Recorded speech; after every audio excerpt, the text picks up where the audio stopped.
we know that editing becomes an important piece of the process of creation. Correct. And a lot of people put a lot of worry behind it, thinking it's going to take an exceptional amount of time. And that may be the case in the beginning, but sort of what we're going to show today is how you can maybe knock a little bit of time down to that, build some confidence in some of that skill set, and be okay with the product that you put out to the public. Where do we start? So I always start, Matt, with organization. So the first thing I'm actually going to do is I'm going to open up using a Windows machine here. I'm going to got my desktop in front of me. Yep. The first thing I'm going to do actually is just make a folder. Now I wouldn't always necessarily put it on my desktop, but for today's purposes I will. And I'm just going to label it live. That's going to be the name of our project today. And everything I associate with this, whether it be a project file or anything like that, we're going to name with the same convention and put in the same folder. Really helpful. All right. So now that we have a folder to store all our things, the next thing we're going to do is talk about a couple housekeeping items when you're recording. So when you're recording a video, if it's going to have screen content, meaning capturing your screen, the general rule of thumb is to record, edit, and produce all at the same dimensions. So in common dimension terms, you've probably heard of 720p, 1080p. Yep. Whatever you're recording your screen set is. In my case, this screen is at 1080p. I want to make sure that my recording is set for the same 1080p, that I edit in whatever software I'm editing in 1080p, and I produce it at 1080p. And that's because I can control how the content looks on my machine, but I don't get to decide how other people are going to consume it or where they're going to consume it. So I want to give them the best possible product that I can. So I do know for a lot of people out there that this is one of those big tricky things, because it's like, oh, there's all these numbers, but if you just keep it consistent, that's your advice. Keep it consistent. Yep, keep it consistent, and if you ever need to make a change, going from a big number like 1080 down to 720, always going to be okay. Don't go the other way. So don't make it bigger, and then it should be proportional. It should be proportional. That is correct. Yep. Perfect. All right, so we've got that folder set up, and the next thing we need to do is prepare our editor with some caveats. So as you said, we're using Camtasia today, but for this particular project, the video that we're going to create is how to upload a video to YouTube and how to change the SEO, search optimization settings, so that you get your video discovered. Now, in order to prepare for this, I had some other content that I created, and the content is simply this. I recorded a screen recording of what I had done, meaning just walking through the process with no audio. I set up a really good studio and recorded an intro and outro video on my webcam so I could introduce myself to people and make sure that I had a real personable video. And then I also did a voiceover. So I had a script that I created for this project, read it through multiple times because, let's face it, I'm not perfect the first time through or the 5th time through. But I had all those components ready so that when I go to make my video, those things are available to me. Create your templates, right? You've got a template, and in and out with you on camera, you've got your middle section, which is the meat of it, and then you're laying an audio track, so perfect. Yep, and for those people that are always concerned about the time it takes to edit video, that is a key component. Being prepared with the templated idea is always helpful. Okay. All right, so right now we should be looking at my screen, which is my Camtasia editor. And right now this is simply an untitled project. So in order to make sure we keep in the organization field, we're actually gonna save this project real quick. And if you remember, Matt, we labeled this project with the word live for the folder on the desktop. So we're gonna name our Camtasia project, or whatever you're using, also live. So there is now consistency with the projects so that when I go to find something or move something, I know that live goes with live. Perfect. All right, and let's populate our media bin. So all this is for whatever particular software you're using is the content that we've talked about before. So we're gonna go ahead and import some media, and in the interest of time, I have it stored here on my desktop. And by the way, you will have those things available to you as well. So after this event, we will post materials that you can download. So if you want to actually play with this sample project that Jason's built, you'll have the opportunity to do that. We'll get that posted again after the event. After the event, perfect. So the items I'm going to pull in are just the things I talked about. This is my completed video that I had done that I'm going to upload to YouTube. So we're using that. Some background music, that intro and outro video that we created on our webcam, the screen recording with no audio whatsoever, and my unedited voiceovers. So we're going to bring all of those things in to Camtasia and let them populate in the media bin. And then we're ready to do the actual editing portion. So first and foremost, we always want to save and make sure we're going to keep the project up to date as often as we can. File save, or for me, I'm a keyboard shortcut person, so Control S for anything. So the first thing I do when I create a video, and the caveat is there are lots of ways to edit video. Okay, Yep. I've made several videos in my time, and this is what I found to be my best practice. So hopefully people can take from this what they can and apply it to their own situation. Absolutely. Okay, so the first thing I'm going to do is I'm actually going to bring in my screen recording. And the screen recording is the generic blank screen recording, meaning there's no audio, no sound effects whatsoever. And I would make what I consider wholesale cuts. So wholesale cuts for me are, this recording is longer than what my actual project's going to be at the end. There's probably some errors, there's some load time between screen changes.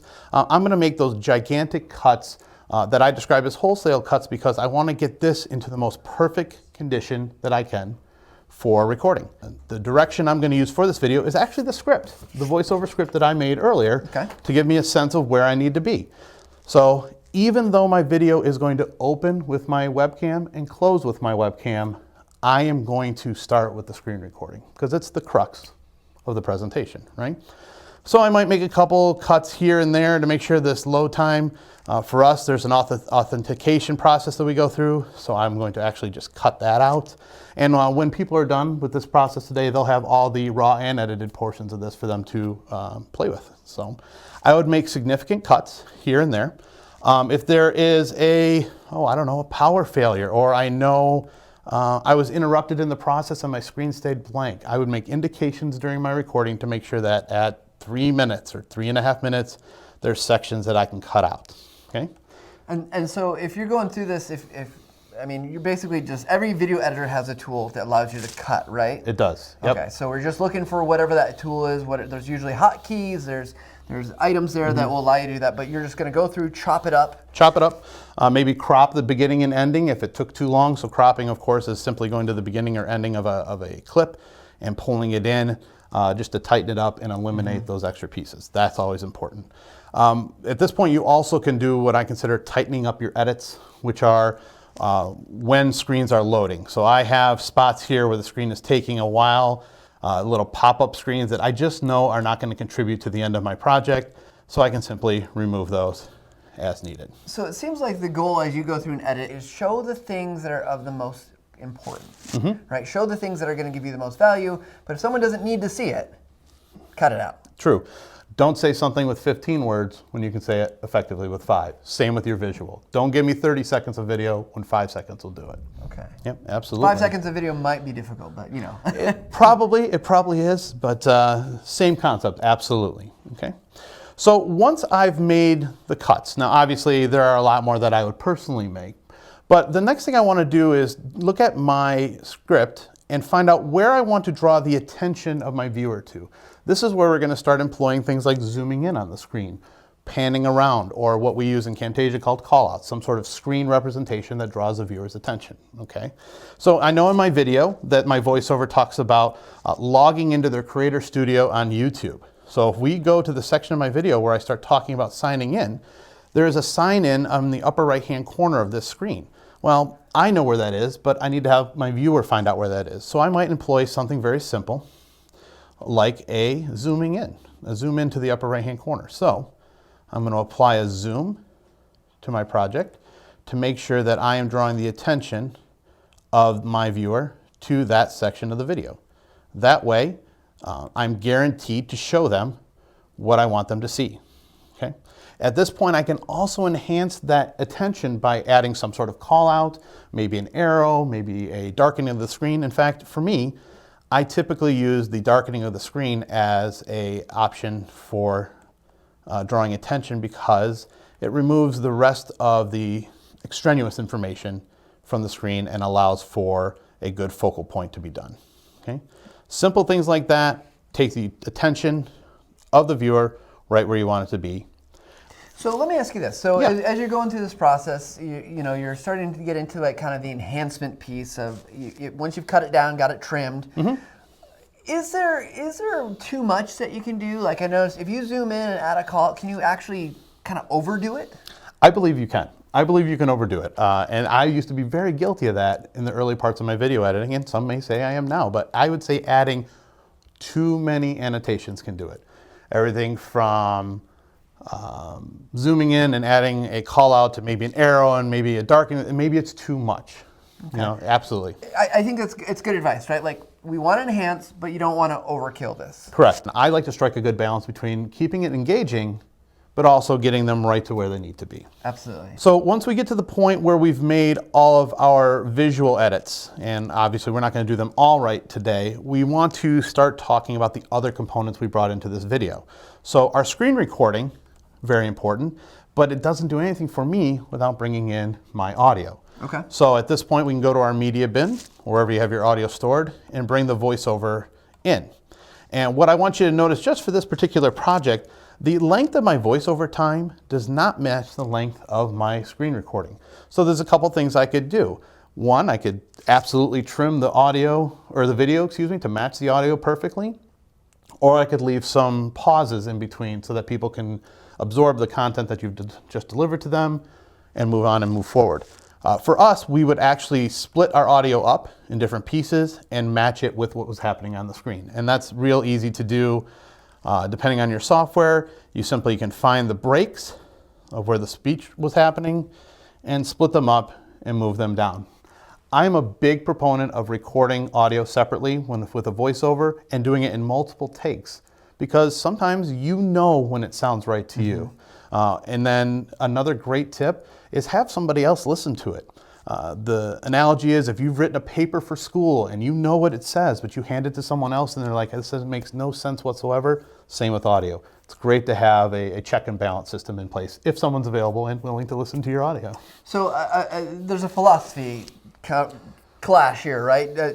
Some people will say record it together, especially with screen recordings in particular. When you're doing camera video, it makes sense to record it at the same time. Some people will say record it first, the audio first, and then build your video off of that. And some people will say record your video and then layer in your audio. Thoughts on is one better than the other? I always say know who your audience is. If I'm recording a video for, say, coworkers, friends, close family members, or someone I have a really good relationship with, I have no issue hitting record, recording my screen, and recording my audio at the same time. If the video is going to live on, if I'm going to post it somewhere, and we're going to talk about hosting later in today's event, I want to put a little bit more thought to it. I may step into our studio. I may take a little bit more time, because if that video is going to live on, I want a certain polish and professionalism to it. So knowing your audience, if 100,000 people are going to watch it, you might want to spend a little bit more time on the video. If 10, they get what they get. So before or after, record the audio to match the video or the video to match the audio? I record audio to match the video. So I record the screen first, then I do the audio afterwards. That's just how I've... Which is funny, because I do the exact opposite. We do it differently. I do the audio first, and then I build out my video, so I can then chop the video. I always find video easier to edit. And I like the sound of my own voice, so I like recording audio. So I save that, so I can savor that piece later on. Absolutely. Yep. So we bring in the screen recording. We match our video to the audio that we've recorded, and then we want to start talking about bringing in that video, the webcam video. So in Camtasia, it's pretty easy. Similar concept here is to just create space for the webcam to go at the beginning or the end. So I would scooch content over, and of course I have a locked track. That's what it wasn't moving for me. That's funny. I do it this way only because the control I need over the screen recording is crucial. That's why I do those wholesale edits first. But these pieces I've already recorded ahead of time, and I've already edited. So they've spent the time, I've taken the time, people have watched them, I've adjusted lighting and all the things that I need to do to make sure that that introduction and that outro is perfectly suited for this particular project. Okay. Thing about webcam, you always want to look at your lighting. You want to do a couple test shots, make sure it looks good. Also send this back and forth for people to view, and make sure you notice what's around you and your surroundings. So look behind you. The set here today is beautiful. The set in the recording studio that I use, pretty good. Looks professional, nice, clean crop, nothing to draw the viewer's eyes away from what they need. Okay. At this point, I could decide whether or not I want to add, say, introductory slides, which a lot of software has built in. We actually, in Camtasia, have those available to us as well, where I can give some sort of introductory slide that I have saved as a template. And this is another time-saving gesture, is to make sure that if you have things that are available to you that you can program beforehand, it's helpful to have those ready to go so that it's nice and clean and makes your editing time shorter. And it adds just a nice little professional polish. This one will say the text in the live event, but it took no time for me to type that in and have it go into my webcam later on.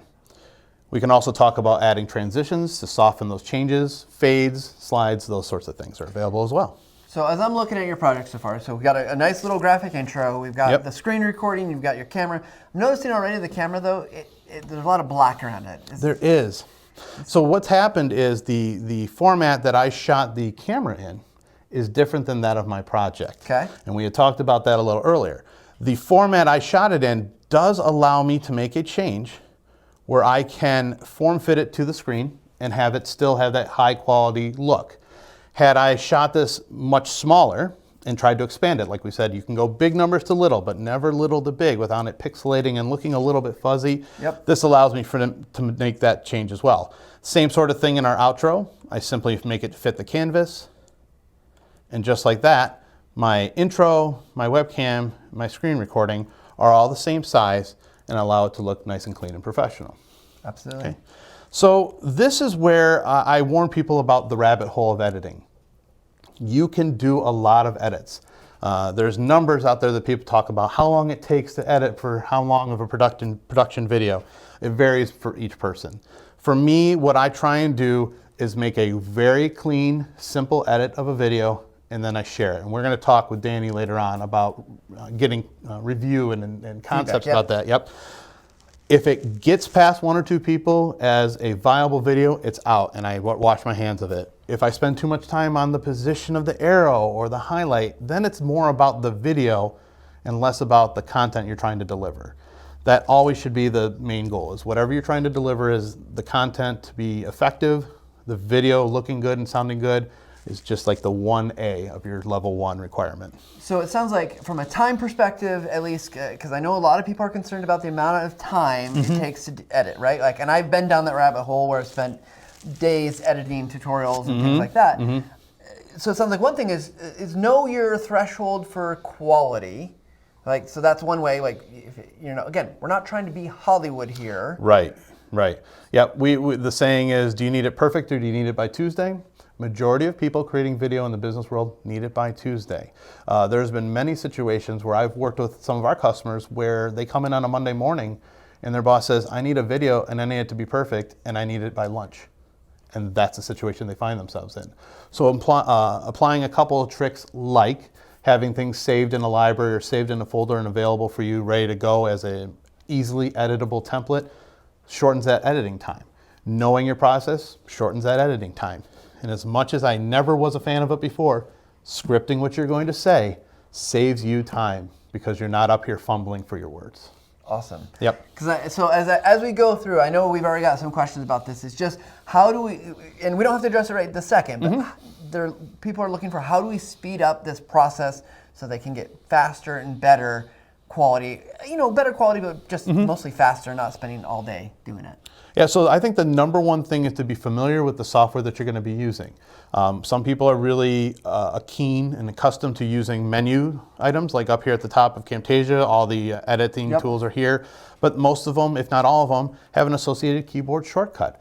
Those are very helpful. If you know your keyboard shortcuts, and most of them across Windows platform are pretty much the same for copy and paste and cut, knowing those is really helpful. So keyboard shortcuts, number 1. 2 is knowing the rest of your software so you're not digging for something.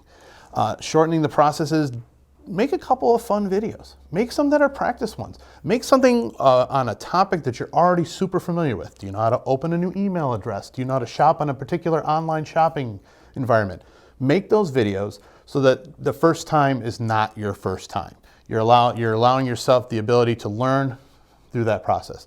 And thirdly, employ some sort of template library if you can, whether it's a single screen of a PowerPoint presentation that you've saved as a slide. Most people have PowerPoint or something like that. Make a simple slide that you can use as an intro and outro, pertinent information. Don't overload it with words, and that can shorten up your video time as well. Because then all you really need to do is record the primary content, add the intro and the outro, produce your video. Yeah, what a fantastic tip, especially with PowerPoint. There's so much you could do just with PowerPoint. Of course, you can do it in a lot of other tools, but absolutely, if you know PowerPoint, that's a simple tool to get started with. Yep, and it's typically common. There's Google Doc. There's all kinds of things out there that you can do the same sort of thing in. Absolutely. Awesome. Yep. And basically at this point, when you're done with your project, which we're not, but we could be for this project, we want to get it outside the environment of the editor, so we want to produce the video.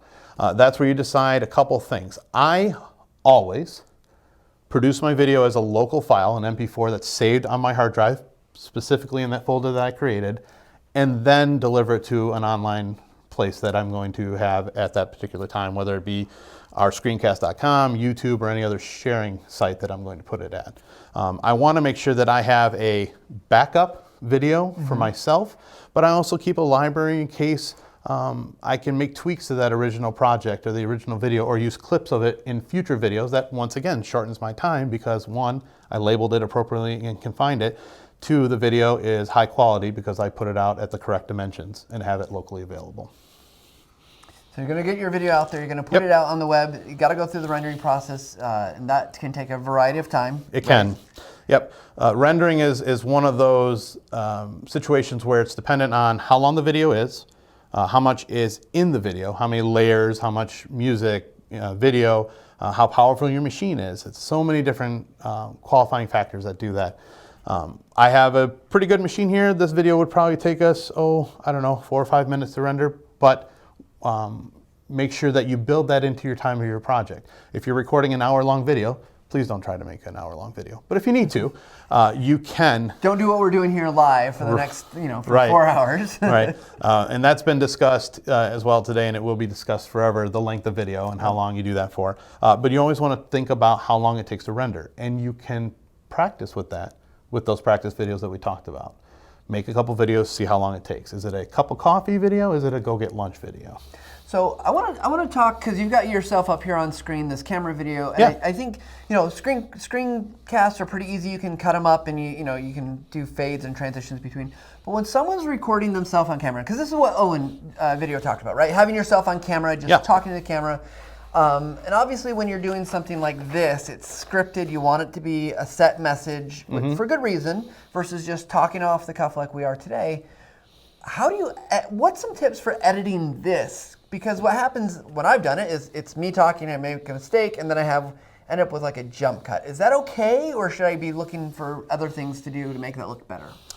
I think for social media shares that are informal, jump cuts feel okay to me. That seems to be a current trend that's happening in video right now. For a video like this, the actual unedited video that everyone will have access to of my webcam is 3 or 4 times the length of this. There were a lot of screw-ups. For me, I simply pause and I do what's called spiking the timeline. I do a triple clap so that I can visually see. In fact, on my screen here, on the voiceover, you can see these giant spikes of audio right on the timeline. Those are all errors. Go ahead and make that track taller so make sure people can actually see. So on track number 2 here, you can see significant jumps. And if I can play this back, because I believe we have the audio for it, you'll hear the clapping noise and loud claps. And it happens multiple times. People do this in different ways. But this is, for me, a great way for me to have a visual representation of where I need to make those cuts. When I'm watching my webcam playback, it's pretty obvious.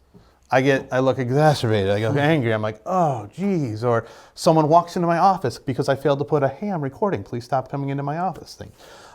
I typically start every webcam intro, outro particular as a whole take. So there aren't any jump cuts. Okay. Personal preference. Do I think jump cuts could work? Absolutely. I absolutely think they could work. If you're pretty good at staying in frame, I talk with my hands, I move around a lot, so my jump cuts might look like my head bouncing around. Personally, it doesn't look good to me, but it could still work for other people as well. So with that, there's a couple things I think of here. First of all, these spikes, the audio spiking that you talked about, a great way to look at your timeline and edit to that because you know probably where you made a mistake. But the other thing I think about is, if you don't want jump cuts and you can't do it in one take, heaven knows, the video guys here can tell you, I can't do anything in one take. Then what? What's your options? Because if maybe it's a little bit long and you want to be on screen for 2 minutes and that's not going to happen. You don't have a teleprompter, something to read off. What can we do? I speak my lines. Hopefully I have them memorized or I've got it taped up near the camera. If you're pretty good and you got your camera at slightly above eye line and maybe a teleprompter, which was me, is a piece of Scotch tape and a sheet of paper, right? Yep. The other thing I do is I simply pause, collect my thoughts mentally, and then continue.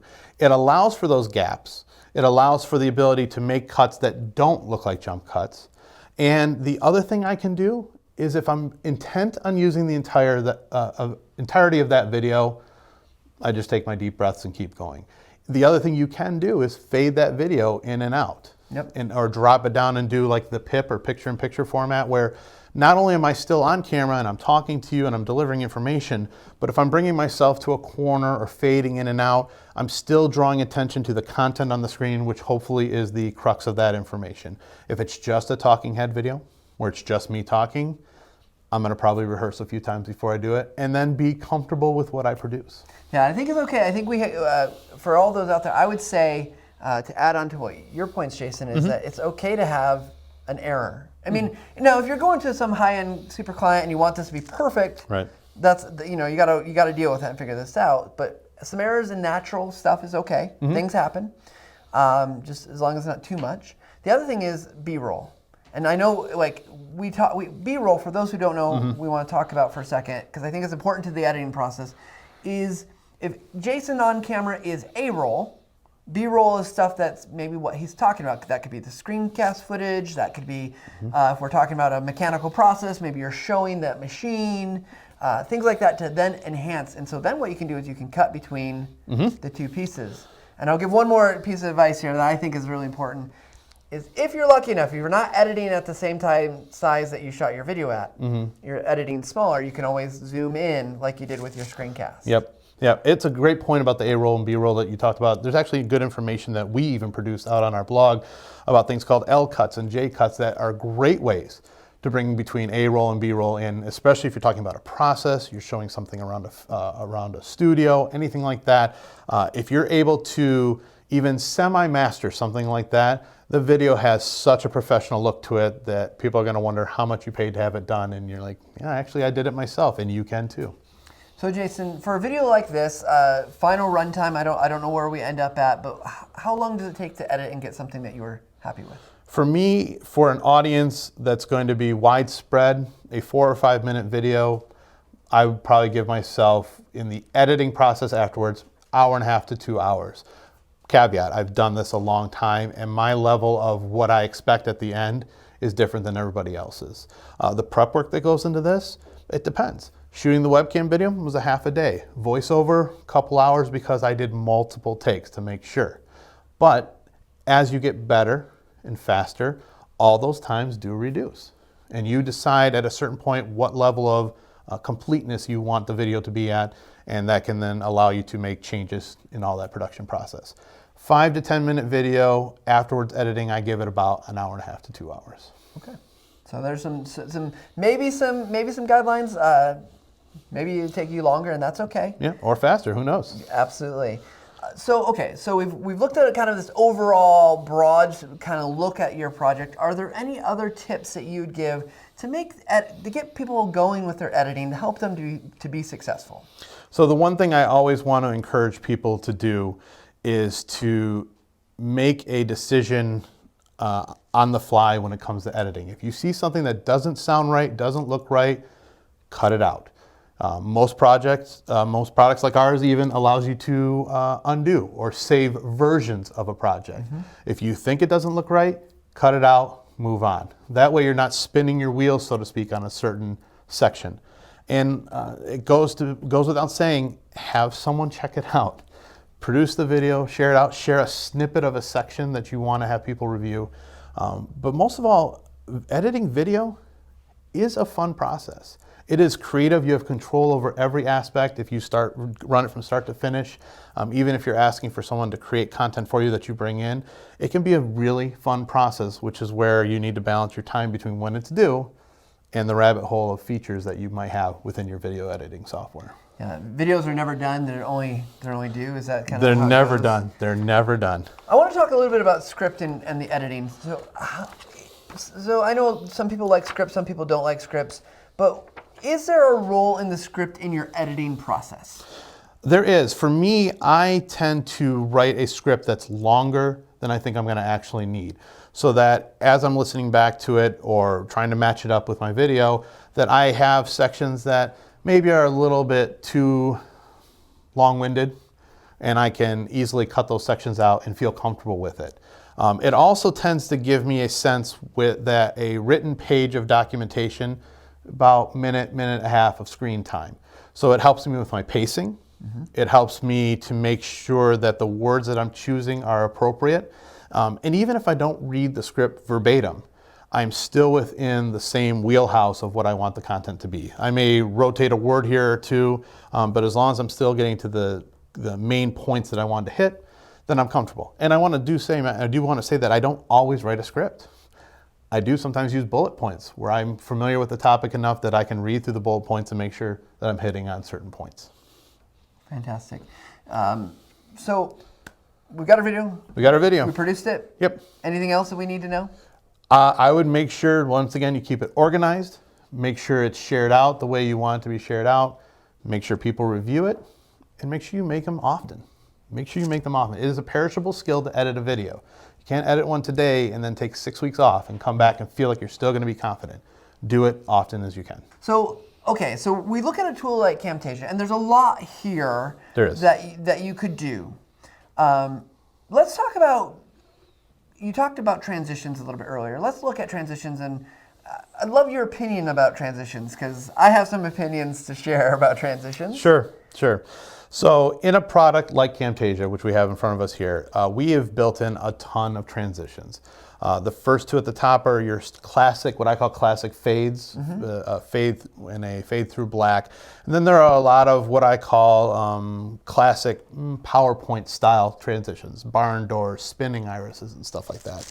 If you want my honest opinion, I actually typically only show those two transitions in Camtasia, and that's the two fades.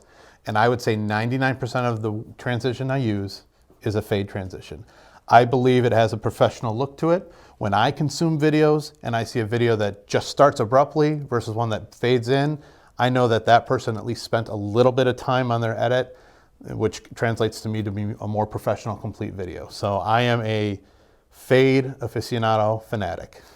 And that's to say, fade, it should not be applied liberally, right? Correct. Yeah, you don't want to constantly be changing over. Jump cuts are fine. Switching between content. If you're doing like we were talking about, an A-roll to B-roll switch, you're not fading between those two. That doesn't make too much sense. I like to do it at the beginnings and ends, or between major changes in content, whether it be webcam to screen recording. If I'm not shrinking down that webcam, I tend to fade it in. It makes it a little bit softer. I'm a fan, absolutely. Okay, any other things that we should be thinking about from terms of like things that we can do in our video editor that, whether it's in Camtasia or something else, to make our edits maybe easier, more effective? Mm-hmm. Yeah, the biggest thing I would recommend, regardless of what video editor you're using, is if you have the ability to zoom in on your timeline to make very precision cuts, I recommend that. Yes, I do spike the timeline so I can quickly visually change and cut different parts that I want to make errors, errors that I want to cut out. If you can zoom in and see the granular detail, whether it's frame by frame or second by second, do yourself a favor, learn that functionality of your editor and make those precision cuts. You will still get faster over time, but making those precision cuts will make your video have a more professional polish at the end, rather than clipping a word here or there, and that means like taking the first utterance of a word off of word or at the end, which I have been guilty of doing before I took my own advice. Yeah, absolutely. Yep. I also feel like just arranging your workspace is super helpful. Like I had you bring up the audio so you could see it better. Yep. But just changing, like whatever you see here to work with what you're trying to do. If you're fortunate enough to work in a multiple monitor setup, that is also helpful. Most video editors do allow you to take this area, which is your canvas, and separate it so that you can put it on a separate monitor, which then allows you to have even more what we describe as real estate to work with your tracks. And then you can see maybe a playback on another monitor at that full resolution that you're going to produce at, and see how it looks. Maybe there's some things you didn't catch before. Maybe there's a lighting error. Maybe there's a longer lag on a screen recording.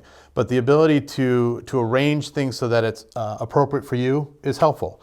Whether it be, you know, turning on or off side panels that you don't necessarily need at all times because you're really operating underneath the shortcut world, learn your editor. Absolutely. Jason, first of all, we want to thank you for being here and going through some of this with us. If people want to connect with you, where can they find you? I'm pretty active on Twitter. We'll have to post it somewhere. It's J to the V, J-A-Y, number 2, T-H-A-V-E-E. It's on the slides. It's on the slides. That is the best way, or you can hit me at j.valade@techsmith.com. Can't believe I just said you can hit me. But that's the best way to get a hold of me, absolutely.